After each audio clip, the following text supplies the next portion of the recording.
하나님의 사랑은 정말 우리가 셀 수 없을 만큼 너무나도 많고 너무나도 크신 줄 믿습니다. 저희도 오늘 예배를 통하여서 지금까지 지내온 것도 주님의 은혜이고 주님의 사랑임을 깨닫게 하여 주시옵소서.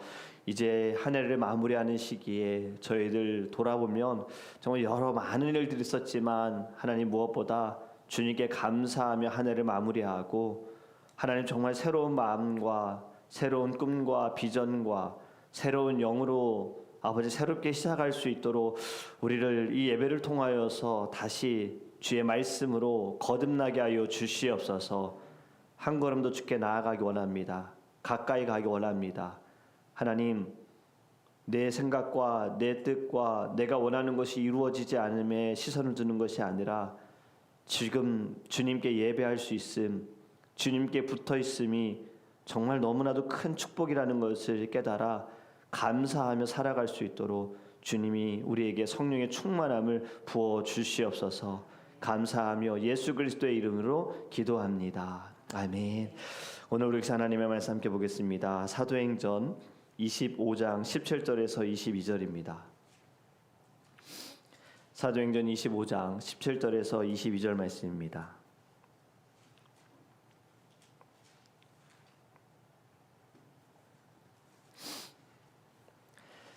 사도행전 25장 17절에서 22절 말씀 우리 함께 읽겠습니다. 그러므로 그들이 나와 함께 여기 오매 내가 지체하지 아니하고 이튿날 재판자리에 앉아 명하여 그 사람을 데려왔으나 원고들이 서서 내가 짐작하던 것 같은 악행의 혐의는 하나도 제시하지 아니하고 오직 자기들의 종교와 또는 예수라 하는 이가 죽은 것을 살아있다고 바울이 주장하는 그 일에 관한 문제로 고발하는 것뿐이라.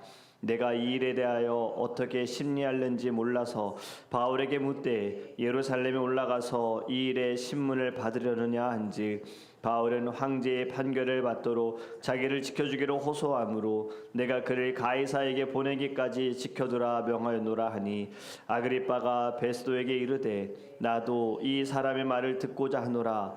베스도가 이르되 내일 들으시이다 하더라. 아멘. 아멘. 할렐루야. 네, 이제 한 해를 마무리하는 지금 시기입니다. 우리가 정말 주님께 감사함으로 마무리하기를 원하고요.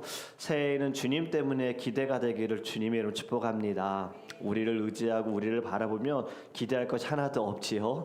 하지만 정말 하나님의 크신 사랑하심과 하나님의 놀라우신 계획과 주님의 그 권능의 팔이 우리를 붙들어 주실 줄 믿습니다. 변함없이 주님께 붙어있는 저와 여러분이 되기를 간절히 원합니다. 여러분, 이 세상의 법을 보면 완벽해 보이는 것 같지만 사실 완벽하지가 않습니다. 허점이 있어요. 지역마다 법이 다르고 때마다 법이 다르다는 것을 볼 때에도 완전하다라고 할 수는 없는 거지요. 또 법을 잘 아는 사람들이 법을 이용하는 경우들이 많습니다. 법의 허점을 잘 피해서 범죄를 저지르는 사람들도 있어요.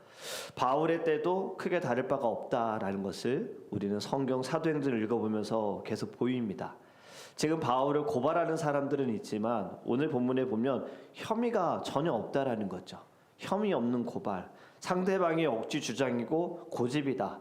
고발은 넘쳐나지만 아무런 혐의도 없고 증거도 없다. 사람들은 외침이 있는데 크게 외치고 있는데 진실된 것은 하나도 없다. 여러분, 사도행전 25장은요. 바울이 감옥에 갇혀 있는지 벌써 2년의 시간이 지났습니다. 그리고 총독 벨리스가 베스도로 교체되는 시기였어요. 2년의 시간이 지났다면 바울을 고발한 사람들의 마음도 좀 달라질 수 있지만 그 마음은 전혀 달라지지 않습니다. 유대 지도자들은 여전히 바울을 제거하려는 것에 목적을 두고 마음을 두고 거기에 집착하고 있다는 거예요. 우리가 주일에 말씀을 나눴던 시선을 정리하라. 이들은 시선을 정리하지 못했어요. 바울에게 완전 꽂혀 있는 겁니다. 쟤만 죽이면 다시 우리가 원하대로 살아갈 수 있고 대중의 소동은 없어질 것이고 우리가 말하는 것이 사람들이 다 들을 것이고 떠날 사람들은 없을 것이야. 여기에만 시선을 두었던 거지요. 2년의 시간이 지났어도 저 바울만 사라지면 된다라는 마음이었어요. 로마 총독은 어떤가? 그도 마찬가지입니다. 늘 정치적으로만 계산을 했습니다. 진리, 진실, 그에게는 별로 중요하지 않은 거예요.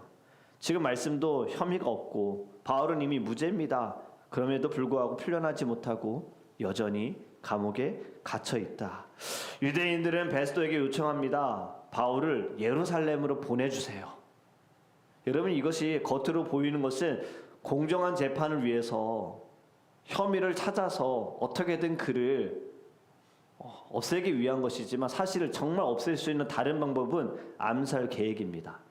이동하는 가운데 바울을 죽이고자 하는 마음이, 정말 어두운 마음이, 악한 마음이 그들에게 있었던 거예요.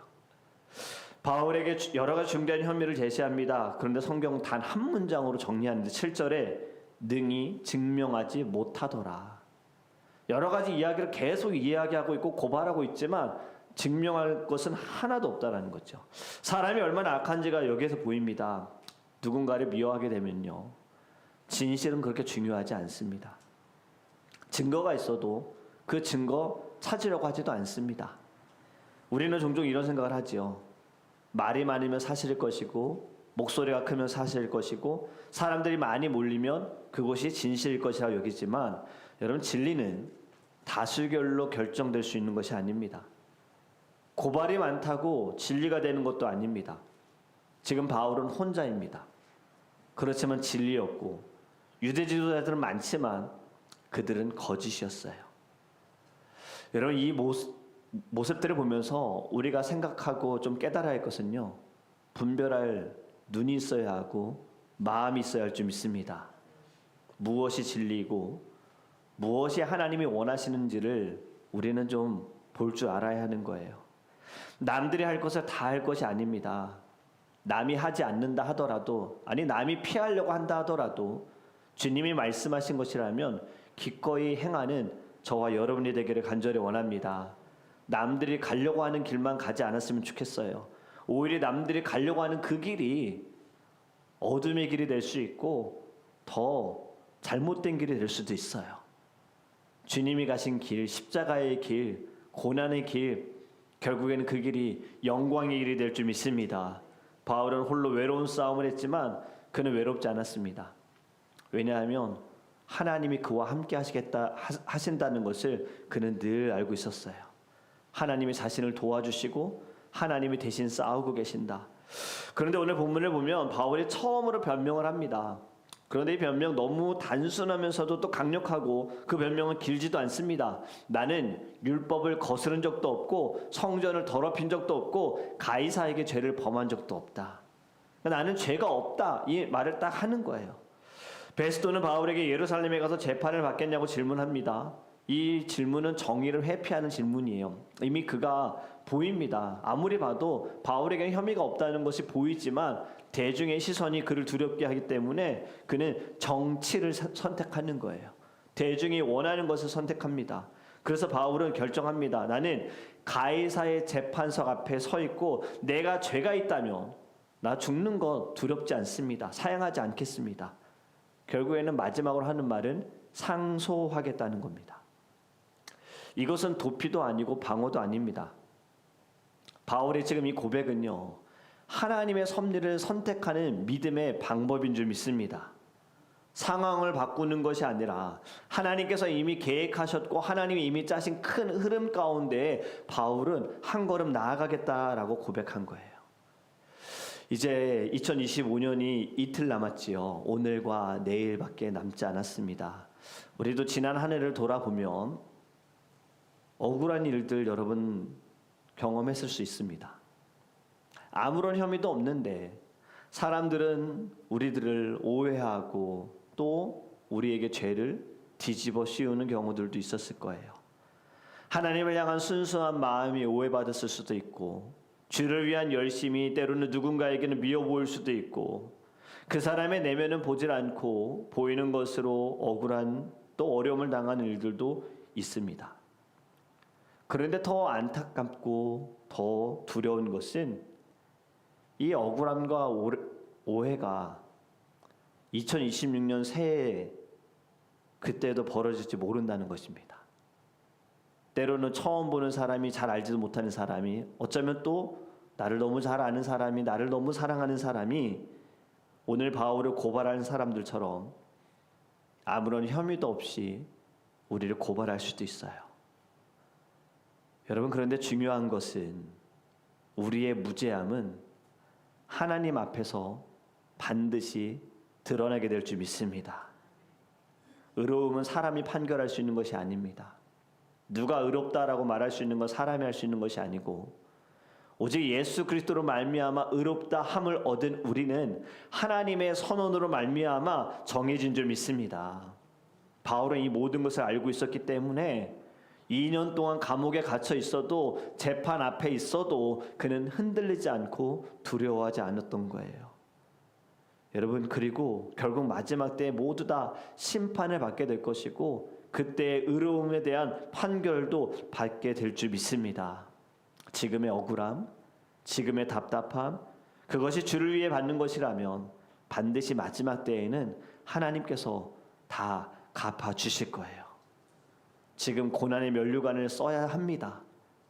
왜냐하면 그 고난의 면류관은 영광의 면류관으로 바뀌게 되는 거예요. 그런데 지금 고난을 회피한다? 그렇다면 영광에 참여할 수가 없습니다. 주님을 위해서 받는 고난, 때로는 어려움들, 고통들, 우린 이것을 반드시 걸어가야 합니다. 받아야 합니다.